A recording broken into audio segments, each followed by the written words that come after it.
Kendrick Lamar got on stage. We've seen it, and people were talking about it. They wanted us to talk about it last episode. He's actually been wearing this crown of thorns a lot. But some more information from the crown came out from the makers of this crown. Let's see. I want to find the one in the box. There we go. Tiffany and Company. They created this. It took them, I want to get the actual numbers and stuff, how long it took them to make it. But it was a lot of effort put into putting this together. What are some of your thoughts on Kendrick continuously wearing this crown of thorns? I mean, I think people that follow the show know that I'm a believer. I'm actually going to share something about me that people don't know. My father's a Muslim. I've actually practiced Ramadan with my brothers and my father once. I have 3 older brothers. They're Muslim as well. My mother's Southern Baptist Christian. I was raised on my mother's side of the family. I didn't meet my father regularly till I was 19. Me and my pop's super cool. Chopping up the other day. My pops is an Ohio player and a real one. And a Muslim. And so I speak about this from somebody who has Muslim ties directly in my family, because my father's one. Somebody who's Christian ties directly, because my mother is a disciple and a prophet. And I also have people around me that are blessed with certain things. It's as disrespectful can be. If he were to mock the Jewish community in this manner, or the Islamic community in this manner, the vitriol that he would receive and the backlash that he would receive, like, first of all, he wouldn't be able to walk the streets of LA comfortably if he was doing this with the Muslims, because they have a heavy presence out there. He would never do anything slanderous in the Muslim community like this. Like, they would have that ass just straight up and down like that. He would not do this to the Jewish community because of their power and their influence. In entertainment specifically. In entertainment sphere specifically.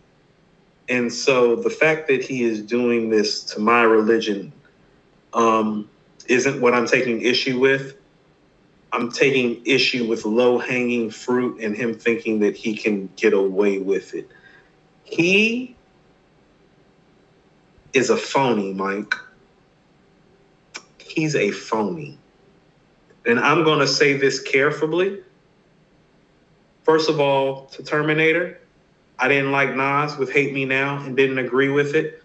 I didn't agree with the Machiavelli cover, and that was before I was ever into my faith, and I didn't agree with it. I definitely don't agree with it now. And what he's doing is 10 times worse than that, because he is literally walking around, had Tiffany Company make him a diamond-encrusted crown of thorns. Who is this guy? It said it required more than 1,300 hours of work. No, really. Craftsmen and 8,000 diamonds. 8,000. Who is this guy? Because of the run J. Cole's on, I'm not even certain if we have you rated properly as the best MC of your generation. Like, what are you doing? This guy is so lost and so out of touch because this community has mistakenly placed him so high on one album that I couldn't even appreciate the replay value of until he dropped the subpar piece of shit that he just dropped. Like, when are people going to stop holding him up so high so that he doesn't feel enabled and enamored to do these things? Like, on a personal level, I'm insulted. But as a hip-hop head, it's like, well, who the fuck are you? Because I can't even compare you to Lupe lyrically because you don't belong in that discussion lyrically, actually.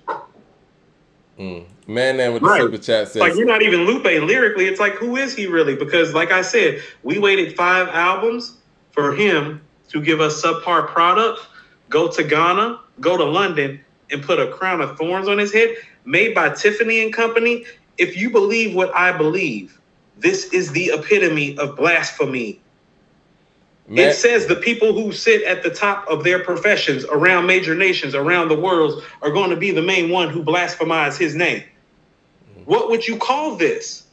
If you believe anything what I believe, what would you call this? Like, this is literally sign of the times type stuff where it says people who shouldn't are going to behave this way because they've been emboldened and empowered to by the people to think that they are prophet and Christ-like. So it's like literally like blasphemy, sign of the time. This nigga fake, this nigga phony. This nigga came outside and went to Ghana and then went to London. I ain't seen this nigga in Compton yet. Anybody seen him in Compton, where he's from?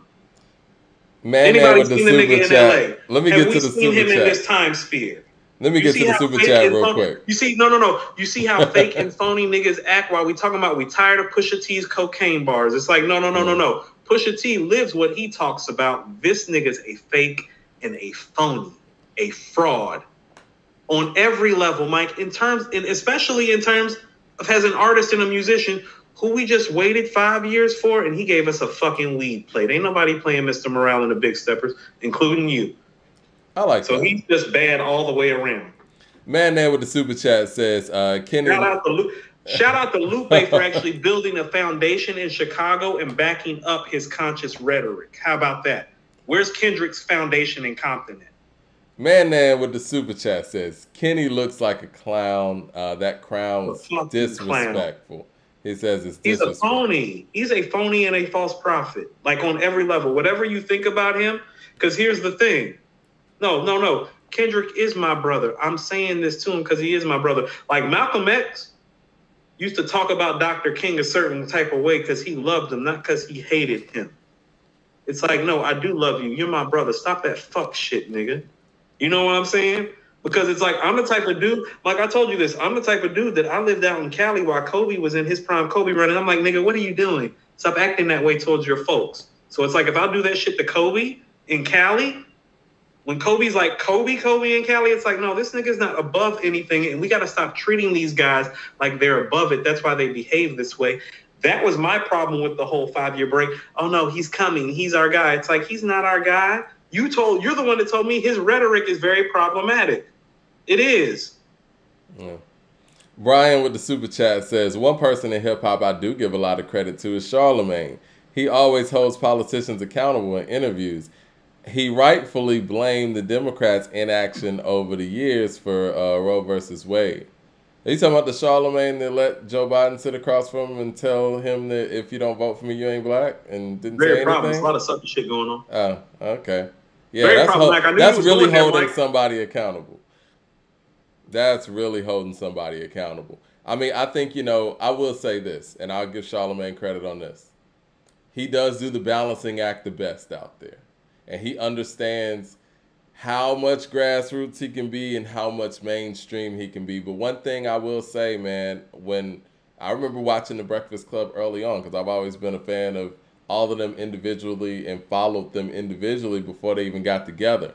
I remember in the early episodes, Charlemagne always would say, I can't wait to sell out because that means somebody bought in. And, and anybody who says anything like that, I kind of take whatever they say with a grain of salt. I mean, he just, it's like entertaining though, No, it's like I be wanting to support dudes, but it's like we're all grown men. And so at the end of the day, there's going to be a separation of some things, some thoughts, some ideologies, and some ideas.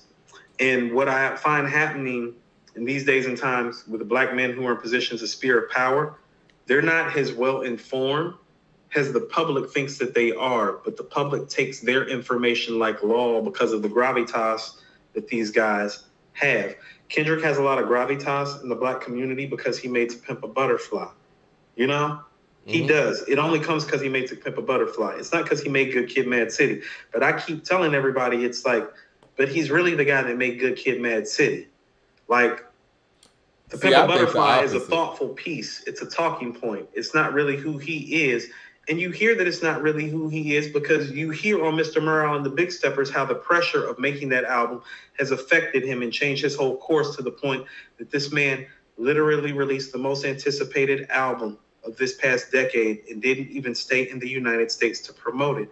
What is that telling you? People aren't paying attention. This is the problem, though, Coop. I mean, and see, I feel the opposite. I felt like when I heard To Pimp a Butterfly, I'm like, okay, this is really him. Whereas, but see, the thing is with K-Dot or with Kendrick, it's not. We don't. And you're seeing it now. But see, Coop, the thing is, we don't know anything because he doesn't sit down and interview and talk about any of this stuff. We don't even know. And see, that's my thing too. Like, even if the the piece with the thorns and all that is whatever. Sit down and talk to people and explain what that really means to you and actually have dialogue on it. It's like we're at a point now where people get so big that everything's left for interpretation. And if you want us to leave this to interpretation, we're just going to say it's disrespectful until you go out there and give us real reason that makes sense to everybody and not just go on anything you say, but at least attempt to talk to the people about something like this. The oldest, okay, so, no, you... I want to go with this super chat from Mad Max though, real quick while you get your thought together. It said, the thing with the tiara is K-Dot's supposed to be a Hebrew Israelite. I follow the camps, so his reason for wearing the crown goes against the Bible and what these Israelite camps teach. Also, go ahead. No, go ahead. No, finish. No. Also, he was just saying. Also, it's a $3 million tiara. Okay, allegedly. So let's unpack a couple things. Mm-hmm. Let's keep it hip hop. Nas is like the Afrocentric Asian, half man, half amazing. Okay, Original man. Okay, we are the original man. Okay, Christianity didn't get bought here on a slave ship. Okay. The original founder of the Roman Catholic Church is a black man. We call him Peter. It's one of Jesus's disciples. Peter is from Syria. The land of Galilee is in Syria. Never has a white person come from Syria. Okay? So the person who is considered to be the founder of the Roman Catholic Church, who is Peter, comes from Syria. That's a man of color. So the original Asiatic Hebrew is an original man, is a form and a shape of a black man. Okay? So you're coming from a place and a space where even if you don't believe in Christ, you believe in original man, you believe in the black man. That's who we are. That's where we come from. That also means we are partially Jewish. Okay? Hebrew. All right? Listen to all these things that I'm unpacking. All right? The Muslims, the Prophet Muhammad. Do you know why Islam is even still here? People were not with Islam early on. Muhammad fled to Ethiopia under the guise of Christian rulers to help keep Islam alive. Muhammad used to invite Buddhists, Hindus, and Christians to conferences every year when he first started Islam. People need to know their history and stop all this separation. It was his successor, I believe Akbar, I can't remember Muhammad's successor's name, who actually is the one that created the separation between Christianity and Islam.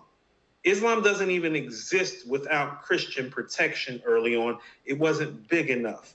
There were people who were against Muhammad. He says very dangerous things. He's uninformed. I get to the root of shit. You feel what I'm saying? And so when I'm coming up here and speaking, understand you're talking to somebody whose father's Muslim, mother's Christian, almost joined the Nation of Islam, have read almost every religious text. It's like, no, don't slide your pseudo information past me. And what he's really doing is he's taking minimal information, about 5-10%, and he's feeding it to y'all like it's 85 to 95%. And that's what I have a problem with. He doesn't even know the core history of Islam or Christianity to be speaking this way. He doesn't know either. And since you don't know either, people like me who do are going to politely tell you to shut the fuck up and know your place and stop feeding these people lies, false prophecy, and misinformed provisions, quite frankly. He's very problematic for me right now because he doesn't know what he's talking about on either side. Mike, when he talk, I'm like, nigga, you don't know who you are, what you are, or where you come from, nigga. You don't know nothing. You done almost read too many books. It's almost like there's niggas that's read too many books, Mike, and it's like they take a piece from over here, a piece from over there, and they be the most lost ones. They really do. They be the real lost ones. It's like, I'm going to take a piece from this and that's spirituality. I'm going to take from piece from this. It's like, no, nigga, what you believe in? And ride with that. You don't even know what you believe in. So you disappear for 5 years and pop up with a crown of thorns on your head, but you call yourself original man in Hebrew. What the fuck are you doing? Do you even know what the Torah is? Like most people talk about these court of laws that we live in and how they don't agree with them. The court of law that we live in America is based on Leviticus and Deuteronomy. Do your research. Do your work. As Leroy Green said, Kendrick said himself, he is not your savior. You know, But he be talking like he's our savior, so maybe he should stop saying that after he's been talking about it and disappeared. And then nigga went to Ghana and went to London. Bring your ass out in these American streets where your people are struggling. How about that? Never seen some weak ass shit like this. At least that's why I said at least Lupe be 10 toes down in Chicago creating foundations and doing the real work. So let's separate the difference. Lupe, proper conscious. As in, we can go look at his actionable work and see that he actually backs up the conscious rhetoric that he talks. Kendrick, fucking fraud to the highest degree. That's the nigga that's going to Tiffany company and making crowns.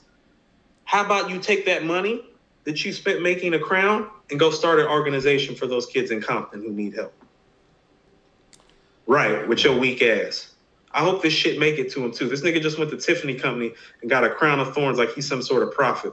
When there's niggas out here hurting from your community. I done been in your community before. This nigga should be ashamed of himself. And y'all should be ashamed of him for supporting him, especially after he just got done dropping this mid. Stop supporting this nigga in this, how many hours to make this diamond?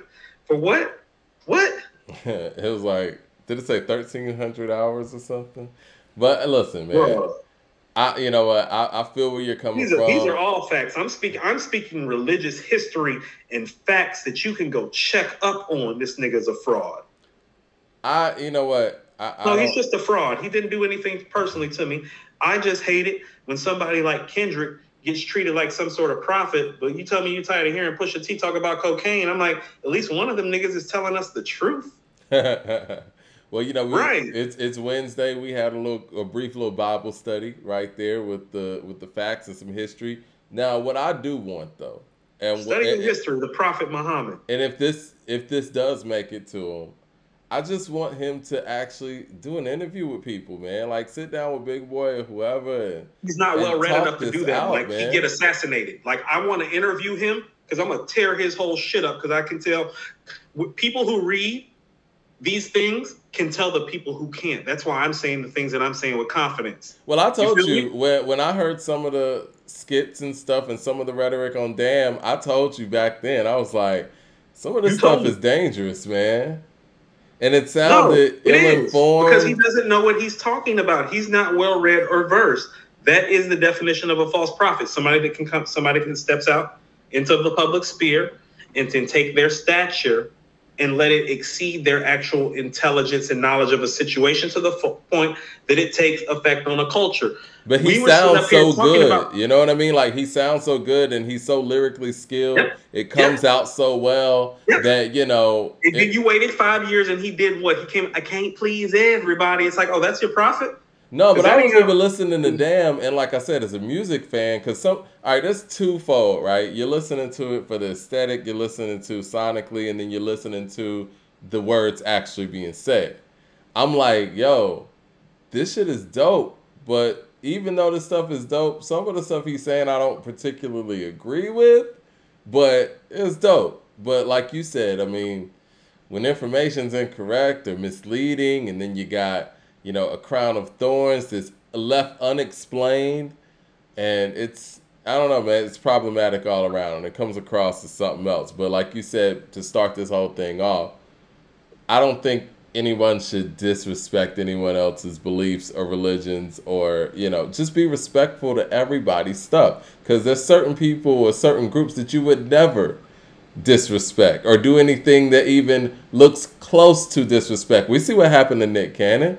When he said something that he thought was historically accurate, whatever, how that went down, he's apologizing quick to get his shows back. No, so this is what I mean about how you got to be careful what people feel. So people act like I'm treating Kendrick this way.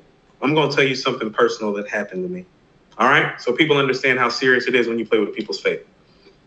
I told you I have 3 older brothers who are Muslim, and my father's Muslim, right? Mm-hmm. Right. And I am speaking facts right now. If anybody want to come and dispute the facts that I'm saying, I'll give you my number. I'll put it in the chat. You can come challenge me on it any day. I'm very well read in things outside of hip hop. I showed up to my father's house on my father's birthday. Okay.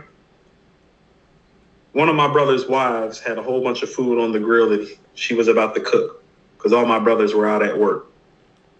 My father's wife was about to have hip surgery, so she's been a little down. They were the only two people there. So I grabbed the food and I started cooking. I hadn't planned to stay. I actually just came to kick it with Pops for a minute. I really only planned on staying about an hour. But as a man, seemed there was a job to be done. You know the homie Coop is there. One of my brothers got very disrespectful to me and he changed our relationship forever that night. He had bought the food and he had had some lamb that needed to be prepared. And my other brother, our brother's wife, bought the food out to be prepared. They all know my beliefs are different from theirs. Keep in mind, I'm the Christian in the room. I'm in a Muslim household when I step down into their house. Okay? Mm-hmm. He's calling his mother, because he's upset because I put the food on the grill and he's on the way. Now me, I don't want no conflict. And I'm a little pissed off that he's calling his mother instead of me. All right? Mm-hmm. I pack up and I leave. I'm like, he want me to pull the lamb off the grill? His mom's like, yeah. I'm thinking to myself, I just got done cooking for 5 hours in the hot sun and this nigga's telling me to pull some lamb off the grill so he can feel good. But that's fine. But let me tell you what he did. Knowing my faith and my religion, I saw this nigga on Facebook a couple hours later talking about Allah bless this food, mocking me and being funny. We're never going to be okay again, Mike, and he's my brother. And he knows we're not going to be okay. We were all just at a graduation together. I was like, hey, and that was all I said to him. I'm probably never going to say anything to him ever again because I've respected his religion the entirety of the time. I came down to my father's Muslim house and I cooked dinner for everybody. And your ass want to violate me. So it's like, no, this ain't about Kendrick.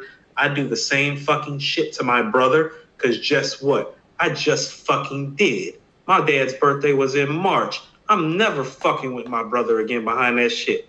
I'll shake his hand every time. I love his children like they're mine. But me and him, we done for life. Yeah, Mad Max with the super chat says, thank you, Coop. Talk about we done it for life. K-Dot selling. Brother, so fuck Kendrick. He said K-Dot selling an image like, come on, bro. Man, we 3.5 hours in, man. We had a great show. It's so much. I'm just keeping it real since people really want to go live. No, you keeping it about on Kendrick. It's like, I watch my brother jump on Facebook Live and do some funky ass shit talking about some Allah bless this food, knowing my Christian ass just cooked the food. I tell you what I'm gonna do. I'm gonna shake your hand and I'm gonna pray for you and I'm gonna love you, but I'll never fuck with you tough again. Fuck that. And on that note, let's get up out of here, man. Friday, we got some new music, I think. Is the game still coming out Friday? That's what the word on the street is, Mike. Oh, you want to know what? Oh, Cardi B's dropping a song Friday with Kanye. Somebody say Coop need family counseling. No, I don't. My brothers are like 6'3", 6'2", 6'5", 6'9". You come try to counsel those niggas. Right. I'm the only one that's under 6 feet. Right. No, I'm not squashing nothing. No, I don't think people understand.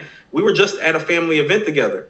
I shook his hand. We walked in together. I didn't say that I don't love him. I didn't say that we not cool. I said I'm never fucking with him again.